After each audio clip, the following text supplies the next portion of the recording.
UDF-ൽ എടുക്കില്ല എന്ന് ഉറപ്പായതോടെ ആശയക്കുഴപ്പത്തിൽ PV അൻവറും തൃണമൂൽ കോൺഗ്രസും. നിരുപാധികം ആരെയും പിന്തുണയ്ക്കില്ല എന്ന് കഴിഞ്ഞ ദിവസം തൃണമൂൽ കോൺഗ്രസ് നേതാക്കൾ ഭീഷണി മുഴക്കിയിരുന്നു.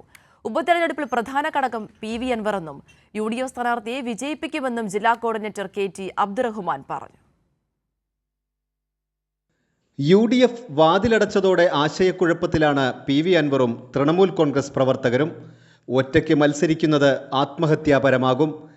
ഇത് ഇടതുമുന്നണിക്ക് ഗുണവും ചെയ്യും. അങ്ങനെയെങ്കിൽ UDF പ്രവേശനത്തിന് വീണ്ടും ശ്രമിക്കണം. PV അൻവറിന് മുഖവിലക്കെടുക്കേണ്ടെന്ന നിലപാടാണ് മുസ്ലിം ലീഗിനുള്ളത്. അൻവർ ഭാവിയിൽ തലവേദനയാകുമെന്ന് ആര്യാടൻ ഷൗക്കത്ത് നേതൃത്വം നൽകുന്ന ജില്ലയിലെ A ഗ്രൂപ്പും നിലപാടെടുത്തു.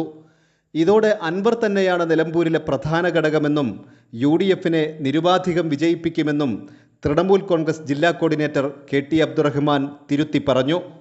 ഏറ്റവും വലിയ ഫാക്ടർ എന്ന് പറയുന്നത് PV അൻവർ തന്നെയാണ് നിലമ്പൂരിൽ.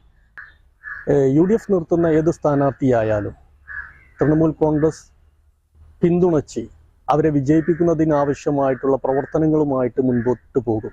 PV അൻവറിനൊപ്പം പുതുതായി തൃണമൂൽ കോൺഗ്രസിലെത്തിയവരാണ് നിലമ്പൂരിലെ അനുയായികൾ. UDF പ്രവേശനത്തിനായി തൃണമൂൽ കോൺഗ്രസിനെ വഴിയിലുപേക്ഷിക്കുമെന്നും കോൺഗ്രസ് നേതാക്കൾ കണക്കുകൂട്ടുന്നുണ്ട്. അങ്ങനെയെങ്കിൽ ഉപതെരഞ്ഞെടുപ്പിന് ശേഷം മുന്നണി പ്രവേശന ചർച്ച അൻവറിനും പുനരാരംഭിക്കാനാവും. കൈരളി ന്യൂസ്, മലപ്പുറം.